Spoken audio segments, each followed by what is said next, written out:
দর্শক, ডারউইন টেস্টের সব শেষ খবর জানতে আমাদের সাথে নিউজরুম থেকে যুক্ত হচ্ছেন সহকর্মী জহির সাগর। সাগর, কেমন দেখছেন এই ম্যাচ? প্রথম ম্যাচ বাংলাদেশে প্রায় 23 বছর পর অস্ট্রেলিয়ার মাটিতে ডারউইনে প্রথম টেস্ট ম্যাচ। প্রথম 2 দিন বাংলাদেশ আসলে বলতে গেলে স্বাগতিকদের একদম পুরো ডমিনেট করে খেলেছে। আজ তৃতীয় দিন, একটা ব্যাপার ছিল যে কতক্ষণ লাস্টিং করে বাংলাদেশের ইনিংস। লিডও 200 ছাড়িয়েছে। আসলে কোন পথে যাচ্ছে ডারউইন টেস্ট? রিফাত, এই টেস্ট যদি খুব অঘটন কিছু না ঘটে, আসলে মিরাকেল কিছু যদি না ঘটে, সেই ক্ষেত্রে আসলে বাংলাদেশ এই টেস্টে খুব দারুণ অবস্থায় রয়েছে, সুবিধাজনক অবস্থায় রয়েছে।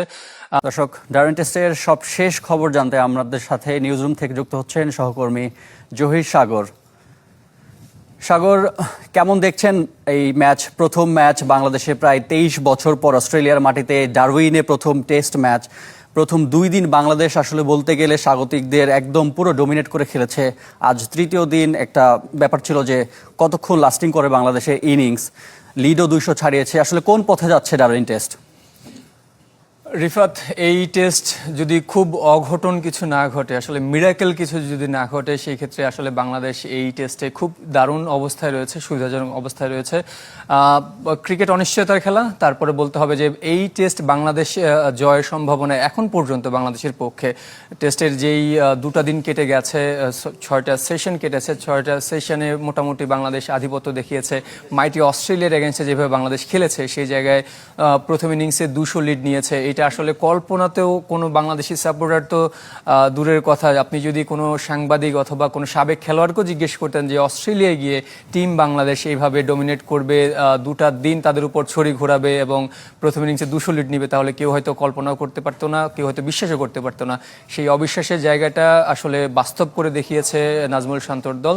সেই জায়গায় বলতে হবে যে বাংলাদেশ ভালো অবস্থায় রয়েছে নিশ্চয়ই, কিন্তু এই ভালো অবস্থানটা কতটুকু পর্যন্ত টেনে নিয়ে যেতে পারবে টেলেন্ডাররা, সেটা একটা দেখার বিষয়। আমরা দেখেছি যে গতকালকে হাসান মাহমুদের সাথে মেহেদী মিরাজ দারুণ একটা জুটি গড়েছিলেন, যদিও সেই জুটিটা আজকে দিনের প্রথম দিকে সবাই আশা করছিলেন তারা আরও বেশি দূর নিয়ে যাবেন, কিন্তু আনফর্চুনেটলি 50 পূর্ণ করতে পারেনি এই জুটি। 46 রানের পার্টনারশিপটা শেষ হয়েছে হ্যাজেলউডের কারণে।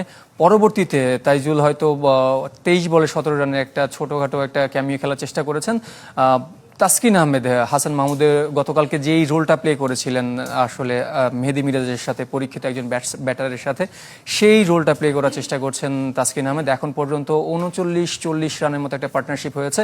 বাংলাদেশ এই শেষ 2টা উইকেট থেকে যত বেশি রান করতে পারবে, সেটাই বাংলাদেশের দলের জন্য ভালো হবে। কারণ আমরা জানি যে আসলে এখানে প্রতিটা রানই গুরুত্বপূর্ণ।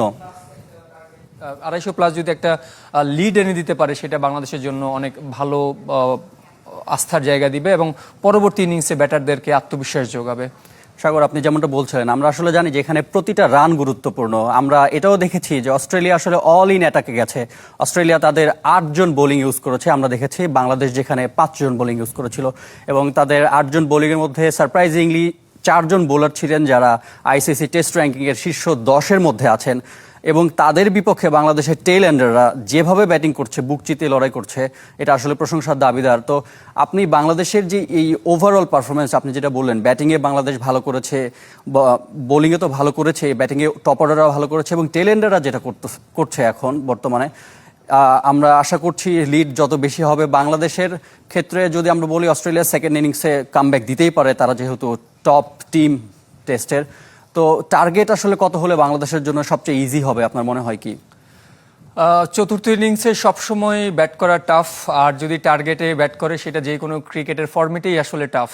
স্নায়ু চাপ থাকে, সেই জন্য আসলে বাংলাদেশ দলের জন্য যত কম টার্গেটে ফেস করা যায়, কারণ আপনি চতুর্থ ইনিংসে যখন ব্যাট করবেন, তাও অস্ট্রেলিয়ার মাটিতে, বিশেষ করে ডারউইনের এই উইকেটে, যে উইকেটে এখন পর্যন্ত কোনো দল খেলেনি আন্তর্জাতিক প্রথম ম্যাচ। ইভেন অস্ট্রেলিয়ার জন্য এই উইকেটটা খুবই অচেনা একটা কন্ডিশন। সেই জায়গায় বাংলাদেশ দলের চতুর্থ ইনিংসে কেমন আসলে বিহেভ করবে এই উইকেট, সেটা একটা ভাবার বিষয়। সেই জন্য বাংলাদেশের আসলে উচিত হবে না বড় একটা টার্গেটকে ফেস করা। যদিও বাংলাদেশে এখন দুর্দান্ত অবস্থান রয়েছে, 250-র মতো যদি একটা প্রথম ইনিংসে লিড নিতে পারে, সেই জায়গায় যদি অস্ট্রেলিয়া অস্ট্রেলিয়াকে 200-300 রানও যদি তাদেরকে বেঁধে ফেলতে পারে, সেই জায়গায় হয়তো 100 রানের একটা টার্গেট থাকতে পারে, কিন্তু প্রতিপক্ষ যখন অস্ট্রেলিয়া, বাংলাদেশকে আসলে এতটা নির্ভর থাকারও সুযোগ নেই। আপনি যেটা প্রথমে বলছিলেন যে এই অস্ট্রেলিয়া বাংলাদেশ দলকে নিয়ে কতটা ডেসপারেট ছিল অল আউট করার জন্য, যে কত দ্রুত গুটিয়ে দেওয়া যায়, সেটা যদি তাদের আপনি বোলিং বিশ্লেষণে দেখেন, খুব দুর্দান্তভাবে আপনি বলেছিলেন যে 8জন বোলার তারা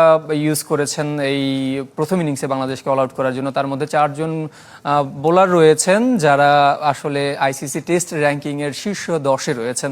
সো এমন একটা দলের, এমন একটা পেস ইউনিটের, এমন একটা বোলিং ইউনিটের এগেনস্টে বাংলাদেশ দল যেভাবে বুক চেতিয়ে লড়াই করছে, সেটা বাংলাদেশ ভাবা পেতে পারে। আর আপনি বলছিলেন যে সেকেন্ড ইনিংসে কেমন হতে পারে, আসলে বাংলাদেশ এই উইকেটের এটা একটা অজানা বিষয় থাকতে হবে। তবে এখন পর্যন্ত যেটা মনে হচ্ছে, ডারউইনের এই উইকেটে পেসাররা দুর্দান্তভাবে এই সুবিধা পেয়ে যাচ্ছেন। এখন পর্যন্ত যে 18টা-19টা উইকেট পড়েছে, তার মধ্যে একটা মাত্র উইকেট স্পিনার নিয়েছেন, সেটা নাথান লায়ন।